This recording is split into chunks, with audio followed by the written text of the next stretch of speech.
I appreciate you coming on. Let's start with Vandy right here in Nashville. Kelly and I were just talking about it. Obviously, they've never fared well in Gainesville under Tim Corbin, right? I think the record's 7-27. How much stock do you put into this past weekend in their struggles, whatever, their pitching depth? How much stock do you put into that heading into one more home series here against Arkansas? Well, Billy, I think it depends on, is that the team that sees the field? If that's the team that sees the field for them going forward, I think I put a good bit of stock into it, although I do think they caught Florida at a bad time. Florida hadn't pitched that well probably all year, although probably Vanderbilt had something to do with that. But here's what I'm getting at. Vanderbilt went that weekend without having Hunter Owen, without having Carter Holton. That was probably their two best starters, those two and Devin Futrell. Futrell's actually probably having a better year than Holton for sure, and maybe a better year than Owen. But I mean, that's for Holton's case, that's because he's been hurt. And anyway, point I'm getting at is neither of them pitched this weekend because they were both out with injuries or ailments or however you want to put it. And if Andy's got both those guys going forward, I think they can beat anybody. If they've got both those guys out going forward, I think they may struggle to get out of a regional in the NCAA tournament. Chris, the bats, obviously there's a lot of young guys in the lineup they're sort of hitting that young wall that we've seen guys hit. Maldonado, RJ Austin, of course, as well. But this guy, RJ Schreck right here, and Enrique Bradfield have entered a mini slump, right? And for Vanderbilt, you can't have that, right? You can't have a guy like Schreck, who I think right now is the only guy hitting above 300. So offensively, are you surprised by their struggles, or was this more of the expectation with them coming into this season? Well, it depends on when you frame the discussion, because if you'd said before the season they're going to have trouble offensively, I don't think that would have surprised anybody. But at the halfway point of the season, they're leading the league in runs scored in conference play, which nobody expected. And I thought, well, Schreck's hitting well. Bradfield is an All-American caliber bat. Some of these young kids were highly recruited, and sometimes guys pop their sophomore year. So from that standpoint, it was not, completely out of the realm of possibility. But the last few weeks, they just haven't hit outside their park. And usually this is when things start to get better for them because exams are over, all those things. This is typically when Tim Corbin's teams start to play their best baseball. No, again, the schedule has gotten a lot tougher since school's been out too, and they've been on the road a lot. That has a lot to do with it. But yeah, I'm concerned with the bats. They have not shown up lately. Over the weekend, going over the West Division, I know you watched it, Chris. LSU in Starkville goes down to the Bulldogs. And obviously, game one, there's nothing to worry about if you're a Tiger fan. You got Paul Skeens on the mound. As long as you score runs, you're going to win the game. But games 2 and 3, Chris, you really don't know what's going to happen. You've seen a lot of high scoring. It's like football games. I mean, 14-12, high-scoring games. So for LSU, where's the panic meter for the fans in Baton Rouge right now? Yeah, I think it's pretty high. First of all, anybody who had Mississippi State winning the last 2 games after LSU beat them decisively, and again, that's with Skeens. I don't think anybody saw that coming. No. But it does underscore LSU's pitching issue, and that's after Skeens. It is up in the air because they've got a couple of key bullpen arms that are out for the year. Garrett Edwards being a big one. They just don't have guys that can bridge a few games. And when Ty Floyd is on, he can get them through 7 or 8 innings and give up a couple of runs on a good day, and they're more than fine. And that way they're going to win a series. But when he's not on, the bottom can fall out. And the bottom fell out on Sunday. They used 9 guys, Billy, and none of them pitched well. Yeah. I don't know what the odds are on a team like LSU having 9 guys and one of them not hitting, but that's what happened. And it's been something that if you've been watching for a while, you could see it coming. Now, maybe not to the degree that it happened this weekend, but after Skeens, their arms have been dicey, and the ones that haven't are now hurt and out. And I think the panic meter is definitely on down there, and I think for good reason. And the team that replaced them sort of in the West Division, Arkansas, a team that has been ravaged by injuries. Dave Van Horn up for Coach of the Year this season. They're up to number 2 in the nation, according to D1 Baseball. What have you seen from them, Chris? Because I've been stunned by their bounce back after being just depleted by injuries. Yeah, I think Arkansas fans have been stunned too, Billy. They have had so many guys go down. They had Jax Wiggins, who was supposed to be their Friday guy. He'd been erratic, but he's got a lot of potential, but he never threw a pitch this year. They've got Cody Frank, the Nebraska transfer, big bullpen arm for them, hasn't thrown a pitch, but they're starting to get healthier. The guy on your screen, Brady Tigert, his back. He's pitching again. He was their closer to end last year. He's given them spots of help. They had, they got a really good outing yesterday from their starting Holland. pitcher, Hunter Holland. Thank Yeah. you. Who's pitched out of the bullpen. He's not gone that long. I think that's oh goodness, one of their freshman relievers that you popped up on the screen there. The name escapes me at the moment. He's the kid Number that 45. Gage Wood. He went. I think that's Gage Wood. He went 3 1/3, I think, in game 2. They have got now 5 or 6 arms that are all pitching really, really, really well. And most teams in this league, after you get past 3 or 4, it starts to get dicey. They have found that working for them. They got multiple guys who can go multiple innings, and if they keep those guys healthy, it might be enough. Let's get Kelly in here. We were just talking about Tennessee, and Kelly, Chris knows Tennessee, the entire SEC, better than anyone. You got any questions about the Vols, because Tennessee's still in the mix? Well, I was going to ask this with the series that they had earlier this year and Vanderbilt losing that tough first game and then getting blown out the next couple of games. I mean, is it a deal where Vanderbilt now has kind of a head deal with Tennessee going on because Tennessee was so good last year and they went up there and they had those guys beat, and then they come back in the bottom of the ninth and they tie the game, they get the extra innings, and then the other 2 games – just didn't play out well for Vanderbilt. So is it kind of a head thing now for Vandy against UT?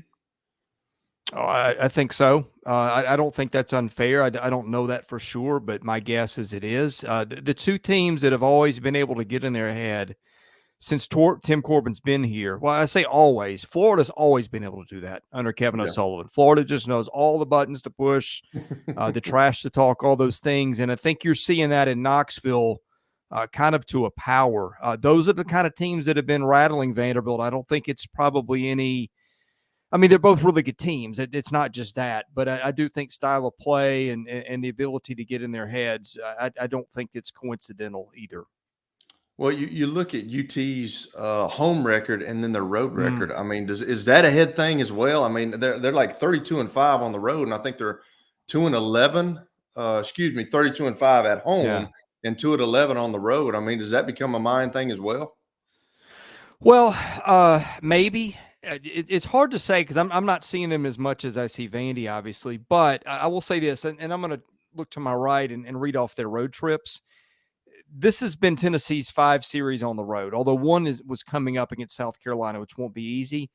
They went to Missouri, where it was frigid first weekend, got swept. I don't think anybody saw that coming, although it was cold for both teams.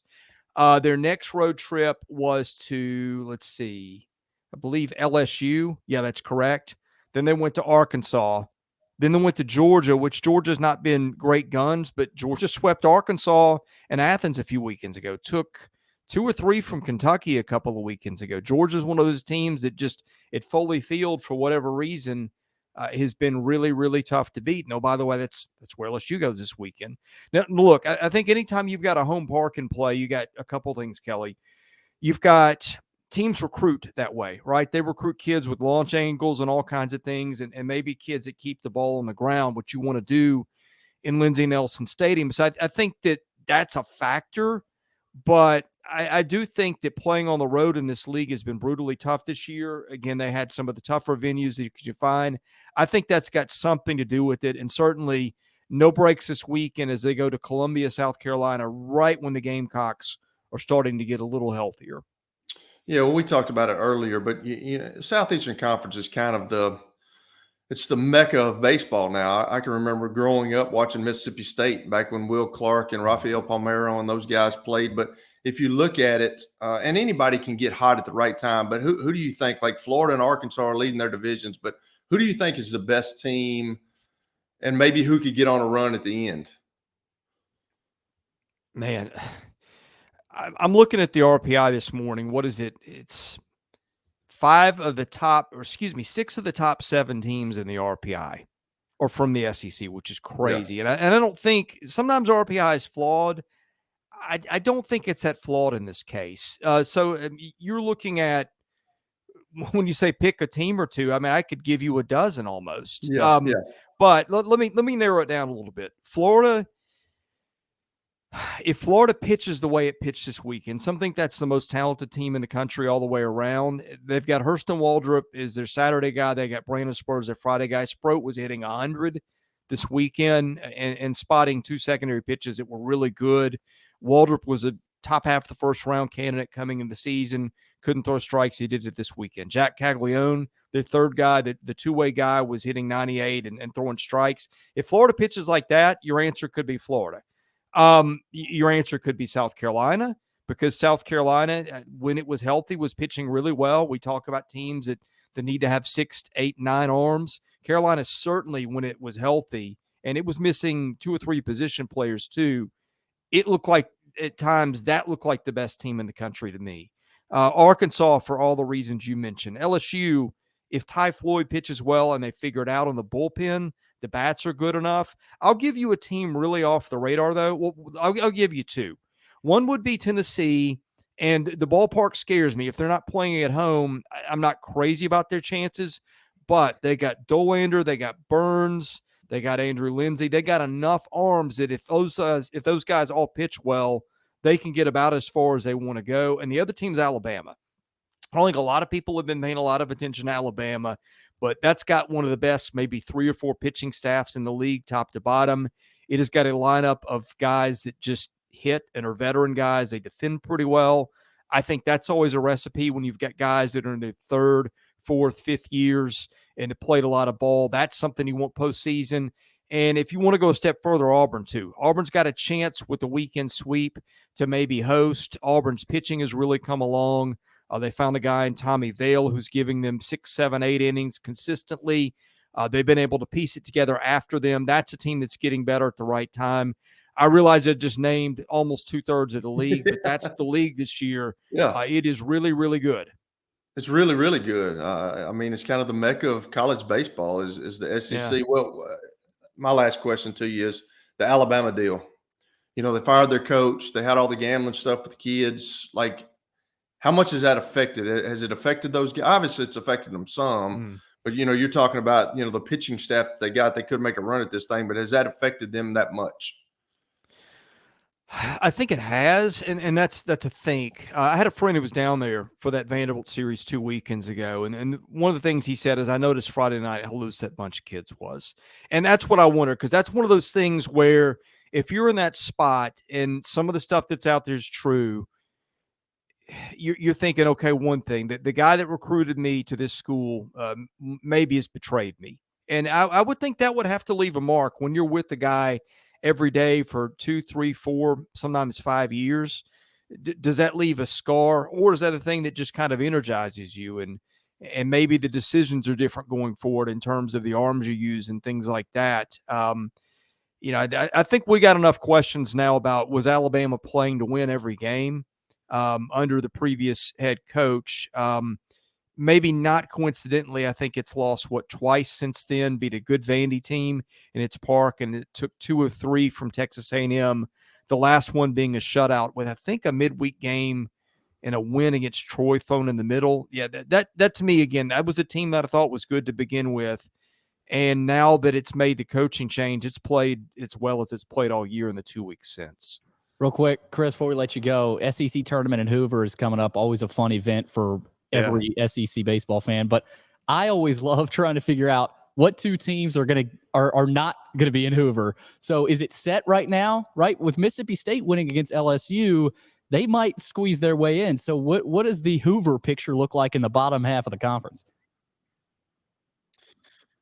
Well, let's start with the one thing that's settled. Ole Miss is 6-21. It can't get in because it's got 3 games left, and Missouri and Georgia are already at 10 wins. So your battle is between Mississippi State, Missouri, and Georgia. And if State is able to win, get even with those other teams, which, look, if either Missouri or Georgia wins, if either of them win 2, then Mississippi State's eliminated. But just for fun, Mississippi State didn't play either Missouri or Georgia. Right. So when you're going to tiebreakers, there's no head-to-head there between the three teams. Now, if it's Georgia, Missouri for a spot and State somehow leaps them, obviously Missouri swept Georgia this weekend. So Missouri, those four teams clearly in the driver's seat. But State's got this weekend, let's see, got A&M, and that's in Starkville. So I don't know how that goes. I would have thought that State last weekend, without a lot to play for and playing LSU, that would have been a recipe for disaster. It was not. But, yeah, it's going to be a three-team race between that last team and Georgia and Missouri with a clear edge, and Missouri clearly the team of the three with the best chance because it's got the head-to-head over Georgia.